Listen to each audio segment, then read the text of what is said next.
So you're thinking about moving overseas, and your big question is, where do I even start?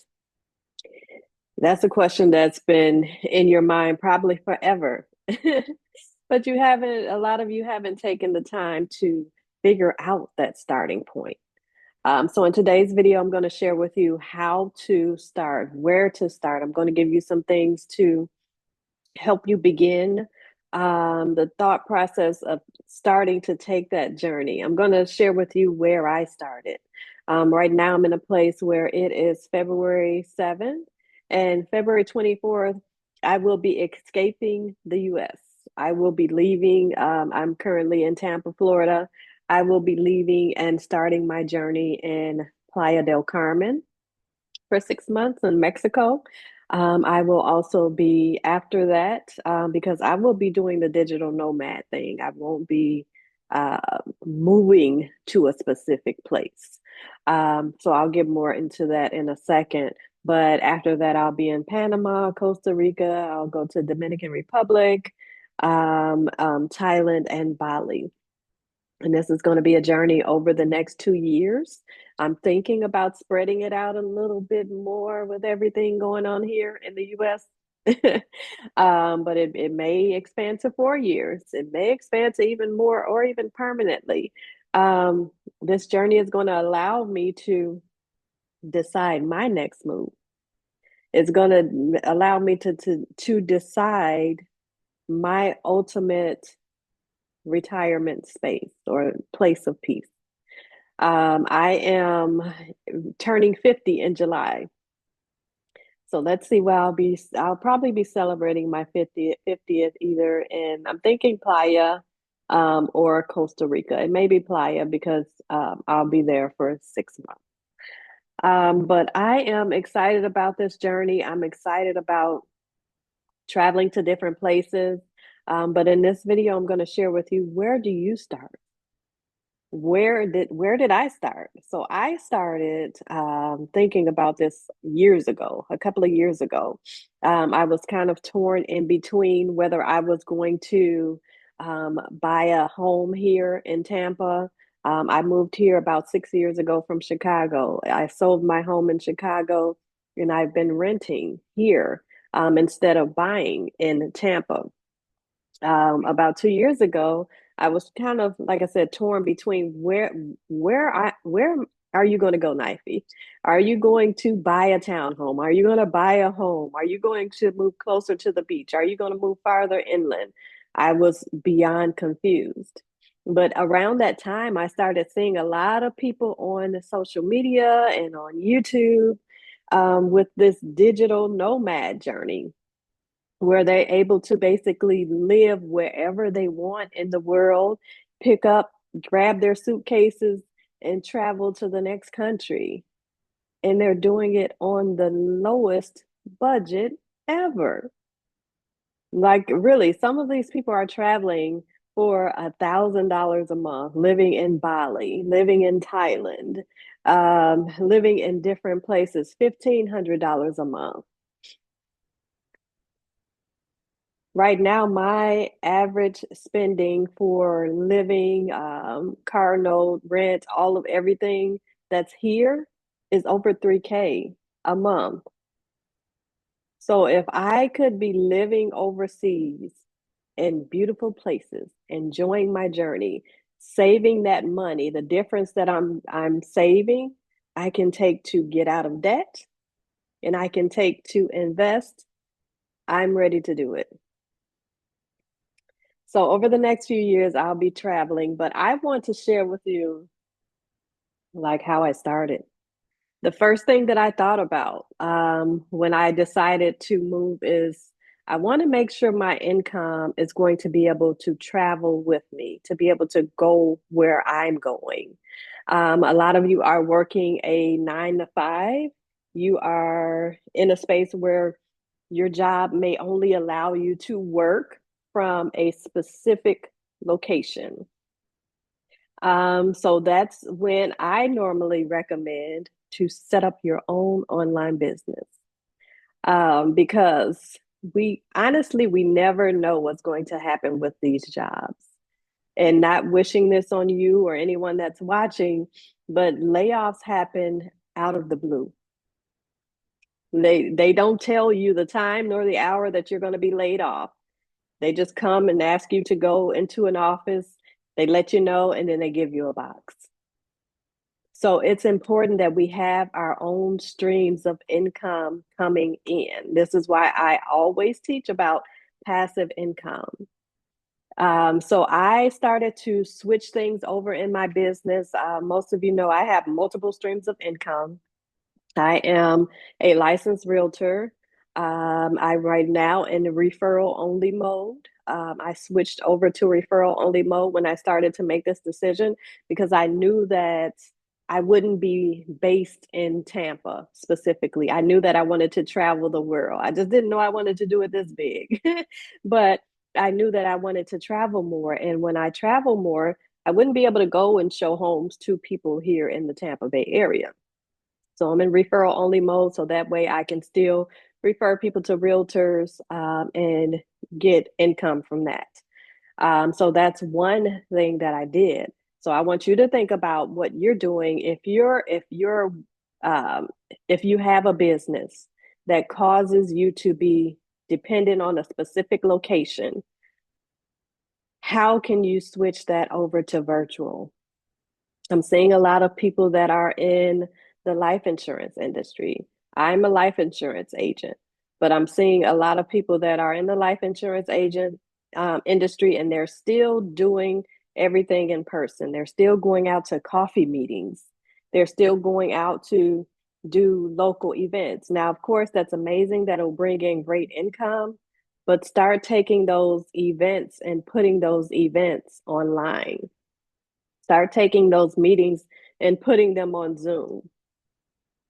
Like I literally can get up every day and schedule 5 to 10 meetings, quotes, or whatever I need to schedule during that day. Or of course they're already scheduled, but I can just jump on Zoom, just like I am right now on camera. I can run quotes and write a policy. I don't have to get in my car and go anywhere. I can do that from Thailand. I can do that from Bali. I can do that from Mexico, wherever I plan to go, because I've set my business up to go wherever I want, wherever I'm going to be. Now, a lot of people ask about remote work. I know a lot of people are looking for remote jobs. And that is good. That's a good base of income to have, but you need to make sure that it is still giving you the freedom lifestyle that you want. So when you are traveling the world and you are in Thailand, and in Thailand it may be just say for example, it may be midnight in Thailand, but it's 12 noon in the US and your job is based on US hours. So you're going to have to be working overnight. These are some things that you need to think about before thinking, okay, I'm going to take a job or remote job and travel the world. So I would definitely kind of rethink that because if you're not a night owl, it might be a little bit tough. Another thing is when you are traveling, remember you're creating a lifestyle for you to enjoy that journey. But if you're tied down to your laptop during specific hours of the day or the night, it's going to be hard for you to enjoy that journey. So that's why I always recommend to set up your own business and make sure that passive income is rolling in. Like, for example, for me now, I wake up to notifications of payments received every single day, whether it's from a life insurance policy that I wrote a year ago and I still get residual income from, or it can be someone from a payment from a member of my membership, or someone grabbed one of my courses that I've created a while ago. So you always have to have your own. It's important to have your own stream of income. Point number two, second thing that I thought about was how long can I stay in these places? For me, I saw when I started seeing the people that were traveling that were digital nomads, They were going to new places every 4 weeks. Like I would see them in Bali one week, in Thailand the next week, even though that's not that far. They would be in Mexico the next week, and like all of these different random places every 4 weeks. That's not something that I want to do. For me, the way that I'm going to set it up is I've looked at the length of time you are allowed to stay in each location with just your passport. So, for example, Mexico. You can stay in Mexico for up to 6 months with just your passport. Costa Rica. You can stay in Costa Rica for up to 6 months with just your passport. So I'm going to be staying in the places for the full time that I am allowed with just my passport. So when you choose places, I'm going to drop the link to, I think it's travel.us.gov.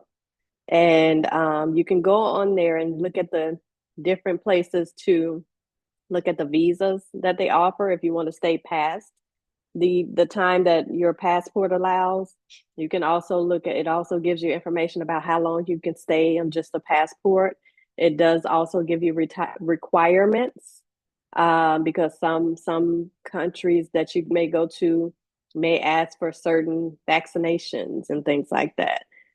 So definitely check that out. I'll be sure to drop it below. But you want to go to these places and kind of live like a local, immerse yourself in the experience, especially if you're planning on making a decision of where you're going to move in the future.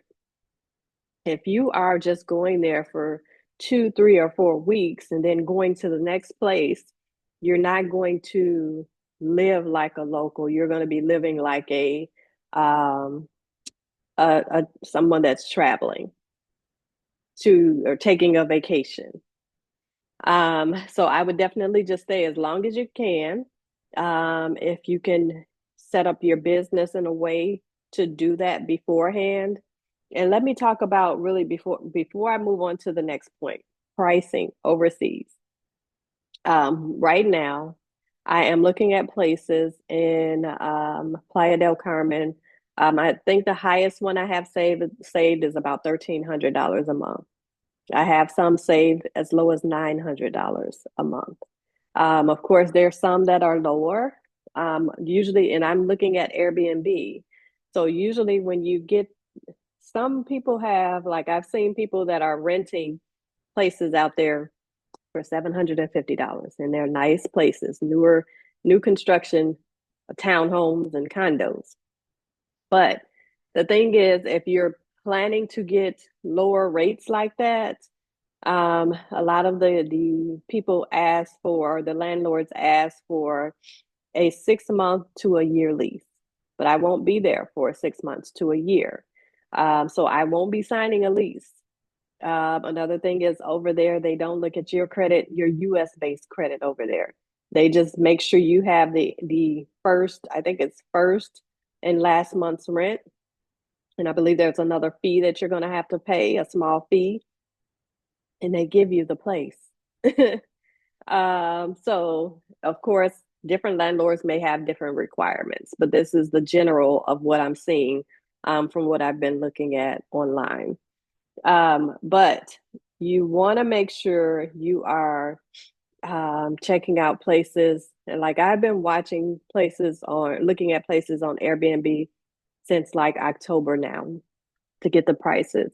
If you're looking to go someplace like Thailand, um, or Bali, you may get luxury apartments for $400 to $700 a month. Now, when I go to Thailand, I'm probably going to do a visa there because I think they only allow you to stay for 30 days. Then you can get another extension for 30 days. I have to look at it again because I haven't checked it out in a while. And I know they've changed some things. But I'm thinking I'm going to get a visa to stay there for an entire year because flying back and forth from Thailand, That's like a 20 something hour flight. And I want to go and actually live like a local and to be able to go to the different islands and different things like that. And also Bali is close to it. Vietnam is close to it. My daughter wants to visit Cambodia. Like there's a lot of places in that area. And I will make Thailand my base, just like right now I'm making Playa my base. So yeah, so think about travel smart. I do not suggest going to these places, just checking them out for 2 or 4 weeks, unless that's the only time frame that you have. Like some of you may still have 9 to 5s and you don't have all of that time off. So you just may want to go take you a soul trip to Bali for 3 weeks. If you can do that, if you have that time off, I would definitely do that. Go and take your sabbatical. Third point that I want to make is to make sure you have your paperwork together. And not just so your visas, of course, if you're planning on staying for longer than what your passport is going to allow. Your passport, make sure your passport is up to date. A lot of the countries require that you a lot of the countries require that your passport does not expire within 6 months. So I'm like I said, I'm going to drop the travel. I think it's travel.us.gov site below the link, and then you can check out what their requirements are. You'll see that under requirements for that specific country that you're going to.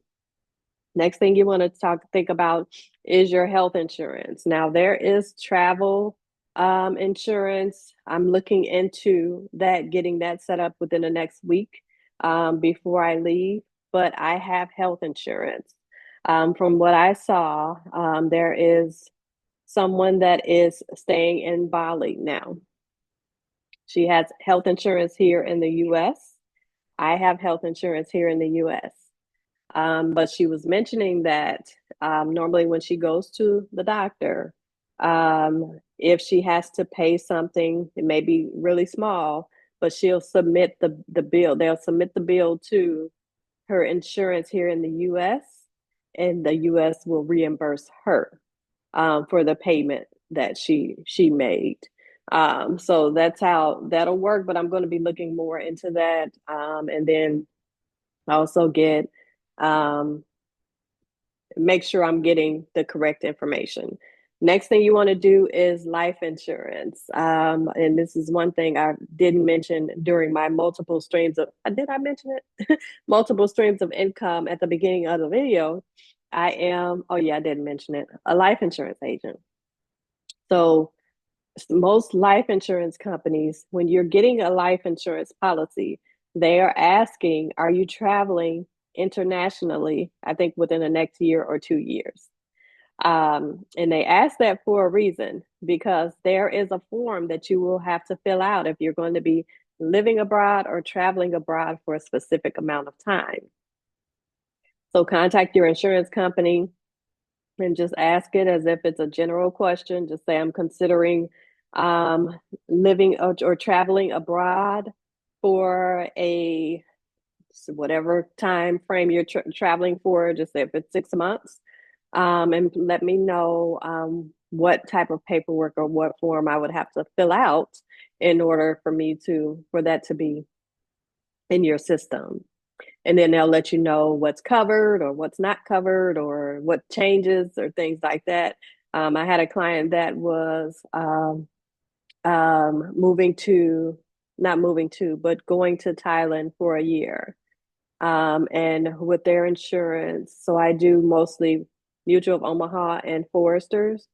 With their insurance, I believe they were under Mutual of Omaha, and they had to just fill out a form and send it over to send it over to Mutual of Omaha to let them know that they will be overseas. Um, but yeah, that's definitely something that you want to make sure is put in place before you leave. Next thing you want to do, final thing that you want to do is speak with your accountant or your tax professional. So for those of you that have businesses, even if you're working a 9 to 5, you want to speak with your tax professional to see what the tax implications are. I had a conversation with my accountant like 2 or 3 weeks ago, and I got some good information, but I'm not going to share it here because I'm not an accountant. So, if you want her information, just comment tax lady, excuse me, comment tax lady below, and I will send her information over to you. So let me know in the comments if this was helpful because I want to make sure that anyone that's watching my channel gets their specific questions answered. I don't want this to be just a generic channel that's spitting out information that people do not need. So, what questions do you have about traveling abroad? Comment below. Let me know in the comments. If you are in a space where you want to find out more about creating passive income outside of your 9 to 5, I am going to drop the link to my membership. It's called Passive Income and Passport. There, I teach people how to create a freedom style business to take wherever you want in the world, whether you're doing digital products, whether you're doing coaching, whatever it is. I look at if you already have a business, we look at what you already have and kind of make sure you are in a space where you are having that passive income flowing through. We have several trainings there already, and we're just finishing up a challenge there. It's a visibility challenge, helping ladies get more visible with a video. So I'll drop that information below, and I will see you there. But comment below, let me know what questions you have about moving abroad or traveling abroad for a specific period of time. And I'll make sure to respond and probably even create future content about it. All right. Talk to you soon.